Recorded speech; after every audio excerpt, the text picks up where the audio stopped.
become a Muslim state, a Muslim country. Tell Trump. So there's a law that's being proposed in Congress right now that would ban immigration for 25 years from Somalia for multiple different reasons that I'm going to get into throughout this video. Welcome to the Immigration Report. If you want daily immigration updates without the bias, without the agenda, please consider subscribing. Let us get into it, starting with this article that's titled, Texas Representative Proposes 25-Year Pause on Immigration from Somalia, Citing Dangers of Unchecked Immigration. And the article begins by saying, Representative Brandon Gill, a Republican from Texas, introduced new legislation Tuesday that would halt immigration from Somalia for 25 years. Gill's reasoning is that large-scale migration from the country has failed to integrate successfully into American society and has contributed to widespread misuse of federal assistance programs. And here we have Brandon Gill on the House floor introducing that bill. Thank you, Mr. Speaker. A core part of American sovereignty is the ability to determine who's able to enter our country. And the sole purpose of our immigration system is to benefit American citizens. That's why today I introduced a bill that would implement a Somalia immigration moratorium. Mr. Speaker, we've seen the multi-billion-dollar Somalia fraud scandal just in the past week, and Americans are furious. And the reality is that Somalian immigration makes America less prosperous, less safe, and less culturally cohesive. 78% of Somali immigrants in Minnesota alone receive welfare benefits, even after being in the United States for 10 years or longer. Somali men commit crimes at rates significantly higher than Americans. So one of the first reasons given for the introduction of this bill is that Somali, that they failed to assimilate and integrate into American society. I went ahead and I did some research. I found a whole bunch of articles, a whole bunch of videos online. And here I want to show you this video because I found it particularly interesting how a Somali man stating how they feel about being in America. Take a look. It's coming to America. Is it coming to America? Yes, it's coming. Wait, is this going to be one day America will become a Muslim state, a Muslim country. Really? Tell Trump. That's never going to happen. Yes, it will happen. It's never going to happen. God is powerful. It's never going to God, God is powerful. Is that what everybody here wants? You want to see That's one thing. Our goal is to make America Islam. Really? Islamic state. Yes. Look. God is powerful. It's never going to happen. You control the heart of Americans. So that is an alleged Somali man pretty much saying that they want to Islamify America and that no one is going to stop that. That is the plan. And here we have another Somali individual with a message to Donald Trump in regards to their plan for America. My biggest fear in life is that this man may never witness our full takeover.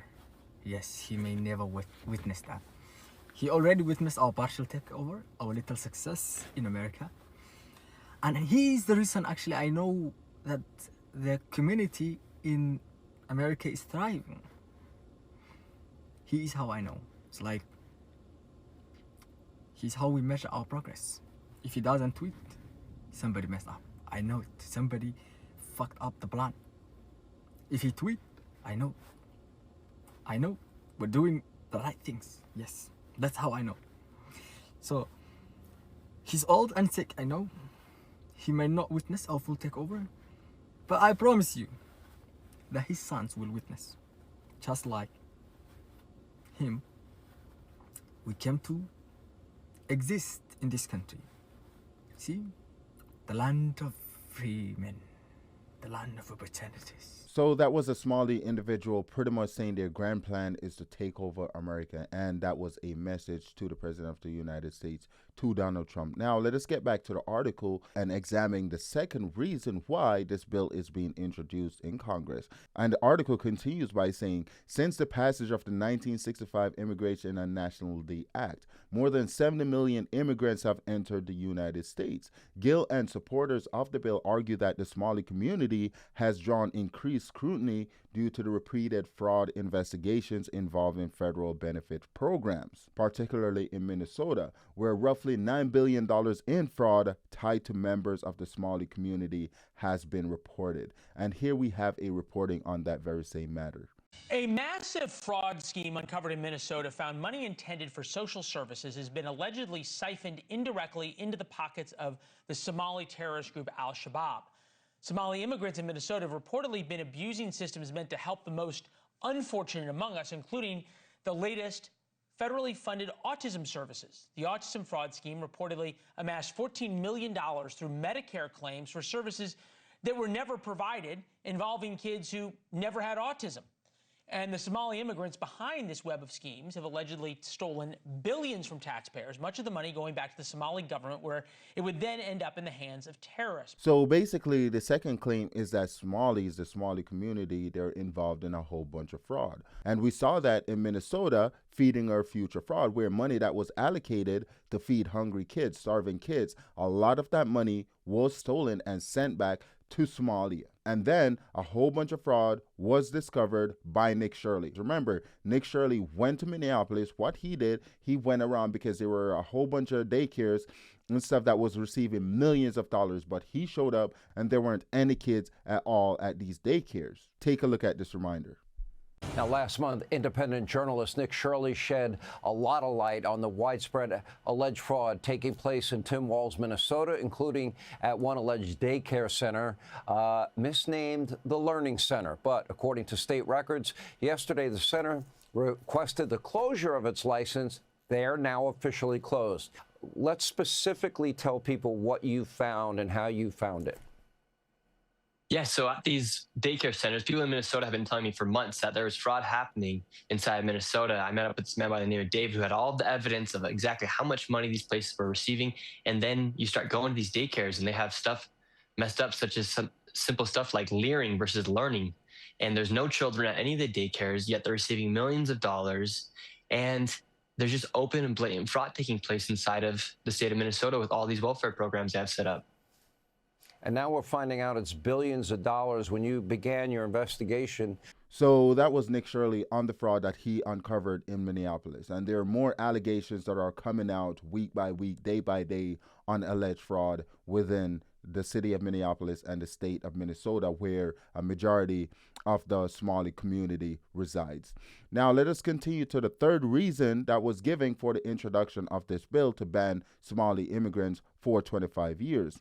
And the article continues by saying, beyond fraud allegations, Somali immigrants reportedly receive federal assistance at high rates. According to the data cited, 81% of Somali immigrant households receive welfare benefits, 73% are enrolled in Medicaid, and 54% participate in the Supplemental Nutrition Assistance Program, also known as SNAP. Let us take a look at this.